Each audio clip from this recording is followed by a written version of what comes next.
David, thank you so much for joining us today. Well, Elijah, thanks for having me back. Definitely, and we love to always have you on. Your website, I forgot to mention, was themorganreport.com. Now, the first topic I'd like to discuss with you is we had you on previously in the year, and you were talking about it was a really good setup for silver, but what we saw during June, gold and silver both fell quite a bit. So what is your perspective on this, and are you still looking for silver to break above $20 this year? Well, maybe not. I mean, I hate to be wishy-washy, but anyone that's wanting to forecast, any commodity or stock over, a year's time, it's rather difficult to do. I mean, the gold market was in a year-over-year uptrend for 11 straight years. So, I mean, those were the good old years. But since the peak in September 2011, it's been basically in a down to sideways trend. And silver has fared even worse percentage-wise. So I doubt we're going to see 20 this year, but I don't want to rule it out. The reason that I'm being a bit defensive is because there are so many things fundamentally that are positive to the metals that and nothing can move like silver and soybeans. It's an old saying in the commodity sector, but it's true. Those markets can look dead for a very long time, and once they start on fire, they can really, really move. So will that happen? I doubt it, but could it happen? Yes, it could. Now, what we've seen just, I believe, starting in May is a lot of dollar strength, probably caused a lot from the Fed, being very aggressive in their monetary policy, tightening a lot. What is your perspective on this? And do you think this is one of the reasons why we saw gold and silver crash? Yes. I mean, they're inversely correlated. And so you see, dollar strong, gold weak. But really, gold's more negatively correlated to the stock market. And the stock market continues to ebb and flow and still looks strong. In fact, on my weekly perspective, I do on my podcast every week. Last Friday, I talked about, positive signs in the stock market. I took a deep breath. It's not necessarily what I expected, but that's the reality. So two things going, the dollar and the stock market. So really, in a way, and this may again sound a bit defensive, it's kind of surprising gold's doing as well as it is relative to how well the stock market is done and how well the dollar's doing. And back to the dollar, once we hit the 88 level, I really thought that we would see an acceleration of the downside in the dollar. And I couldn't have been more wrong. The dollar picked up from there, and now I don't know. I don't have my chart in front of me. I think it's at the 93 level or maybe higher than that. So, it's the way it is. Now, one thing that might impact the demand for silver specifically is green energy. And you've reported on this. It was an article coming out of the Silver Institute. They said that 1.5 billion ounces of silver are projected to be used in green energy, including solar, battery electrical vehicles, and plug-in hybrids through 2030. So that's a lot. It's 1.5 billion ounces, which is around 15% of mine supplies over that time frame. So what is your perspective on this and how this will impact demand and the price? Well, it impact demand, obviously, and of course that's a projection. So will the EV market, the electric vehicle market, go that strongly from now to 2030 is to be determined. But any market moves on the margin, which means that, the market could supply that increased demand to the industrial users without any strain. So where is the strain? The strain is that demand that's hard to meet, which is, the last bidder at the auction, the last person that bids on a stock. That's the last price that shows up on the tape the next day. Point being that it's monetary investment demand that's really going to move the silver and the gold market. Gold is almost all monetary demand. Silver, obviously, increasing industrial demand. So I think it will have an impact. And if we get a monetary demand on top of that increased industrial demand, that means you're going to have more, let's say, of a squeeze than you would have if it was primarily just industrial or just monetary demand. So the two actually act together in a bull market to force prices higher. And of course, in a real depression type of environment, then of course the industrial demand would slack off, could be considerably. But then that's a hard one to state, because in a real downturn, 70% of the silver market comes out of lead, zinc, and copper mining, and 10% from gold. So if there was a really, let's say, a greater depression, it might not be as devastating to silver as people think, because you would have the majority of the producers, copper, lead, zinc mines, that were basically, not doing anything in the worst case scenario. So that would take a lot of supply out of the silver, out of the silver market. So on balance, it's good. The best bet. I think that one thing that really isn't explored enough is silver's use as a battery. Probably could make the best battery out there. I've kind of been remiss in looking into that. The rumor when Buffett bought was there was going to be a silver battery. That was one of the many rumors, and of course that was just a rumor. But silver certainly, stores electricity very well, so it would be expensive, but it would also could be, and military actually uses silver-based batteries, not throughout the entire military, but in certain applications that's required to have absolute reliability and long-term, they use silver. If we're seeing 1.5 billion ounces projected in the next 12 years, how big of a change is this really? Depends on if we're going to hit peak silver or not. I mean, I'm pretty convinced we've hit peak. So any new demand that cannot be met easily is going to force the price higher. So if silver was in the same position as gold, where they're mining, at 1 gram per ton, then it would be very, very bullish. But we're not. I'm pretty convinced from my work that the, peak silver hasn't come yet. Now, there's others that are notable in the silver industry and silver spokespeople that would probably argue with me, but I'll put my work up against anyone's. And just from a few of the properties that I've been to in Mexico, there's some significant deposits that have yet to be brought to the surface. So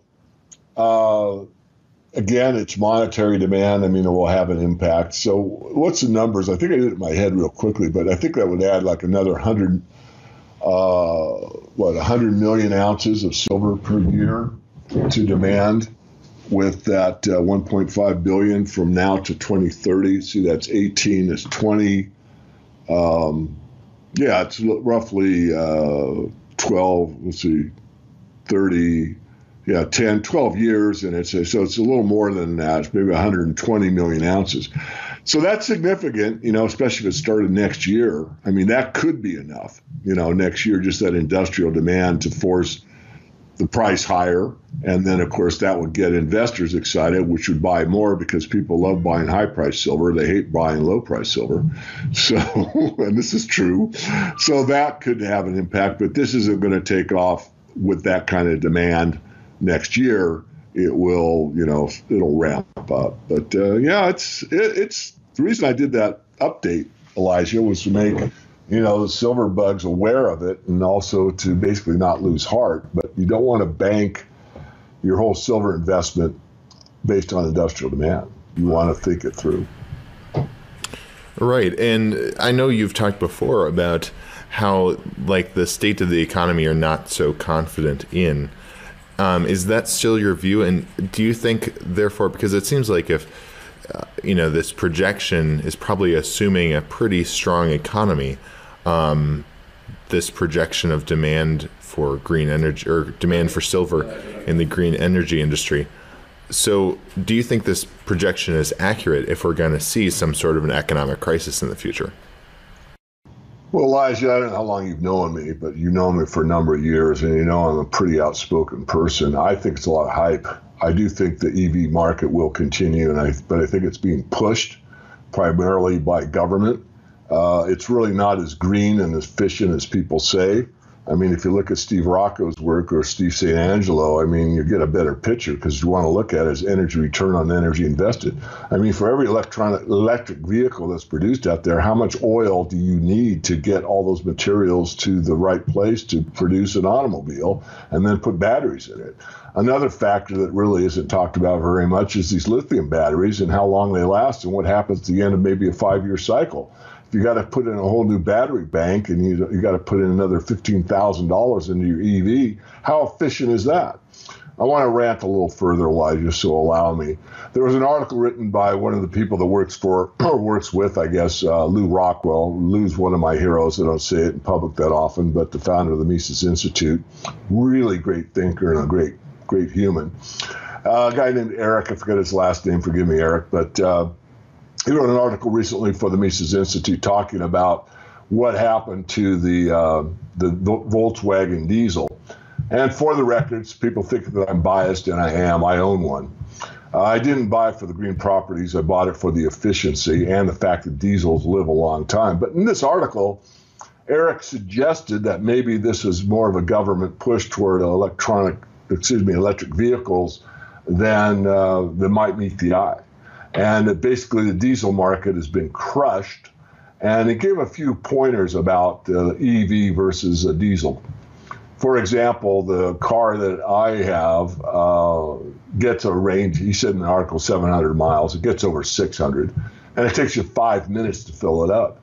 But for $15,000 to $20,000 more, you can buy an electric vehicle that gets a range of about 200 miles and has to be charged for 5 hours. So which is really the most efficient? And as far as miles per gallon, they're pretty comparable. So I'm for the free market. I mean, if the best thing out there is electric vehicles, so be it.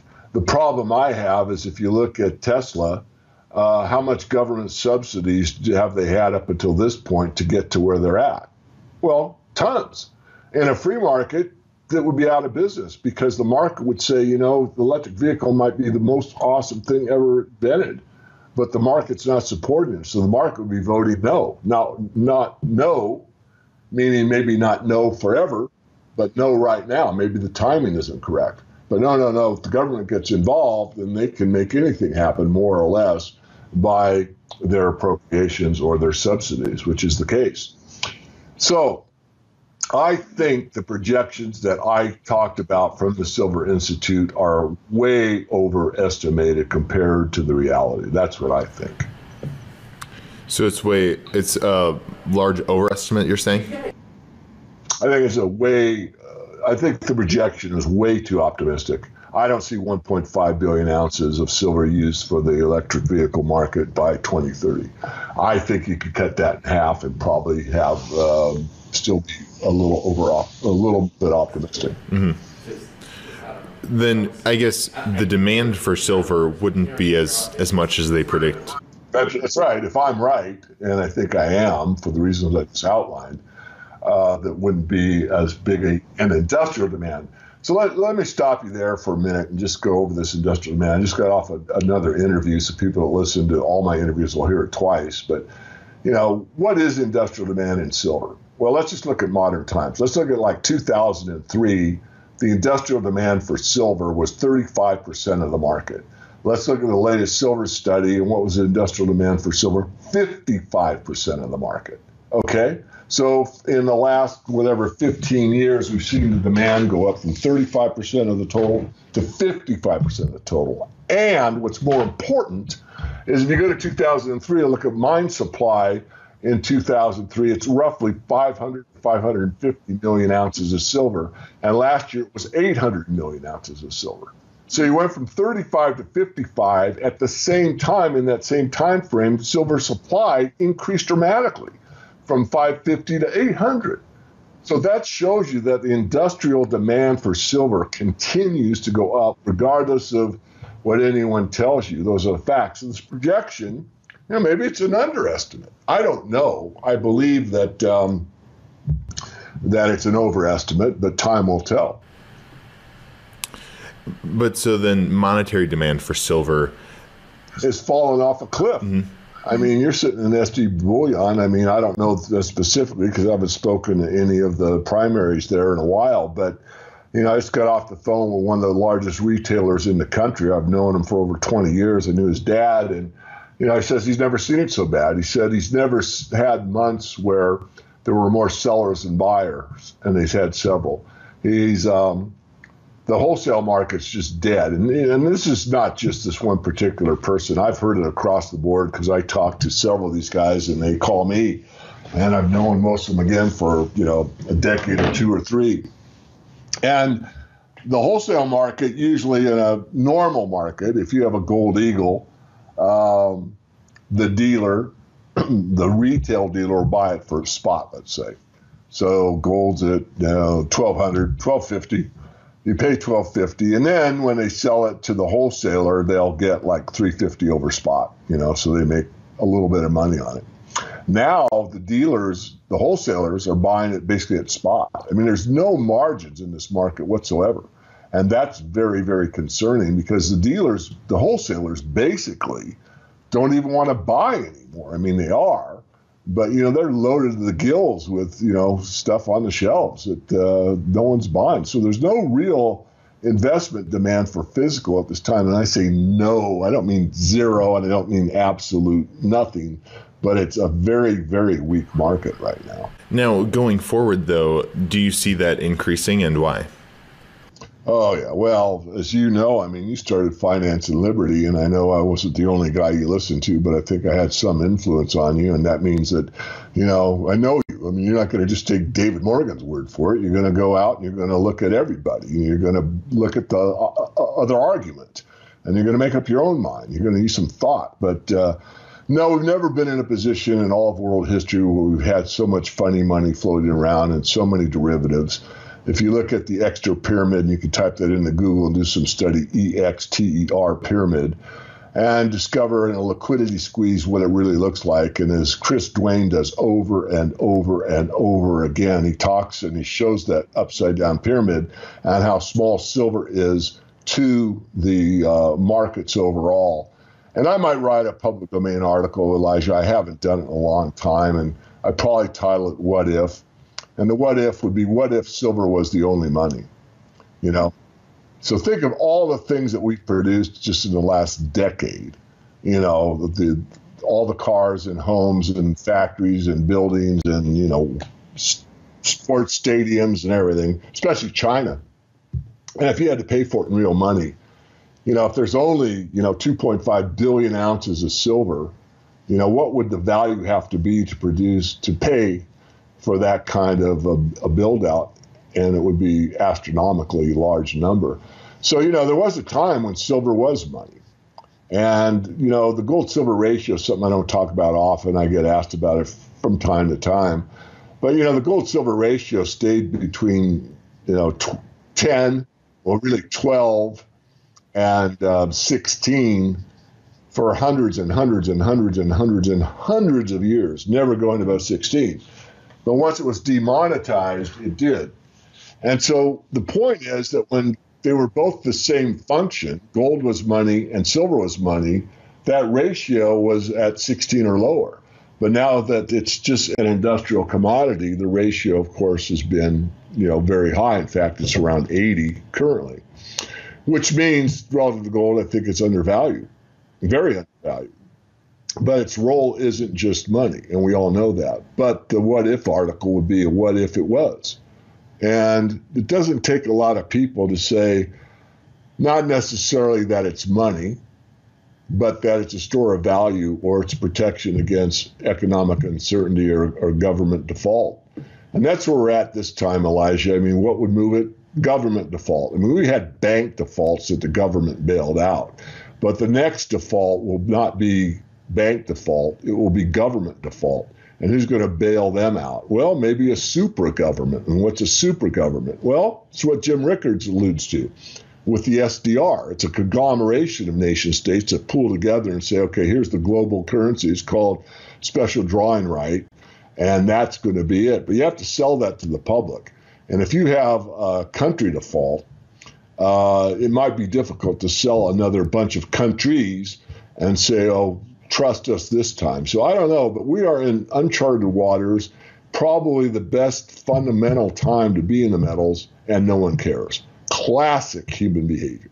All right. Well, David Morgan, thank you so much for joining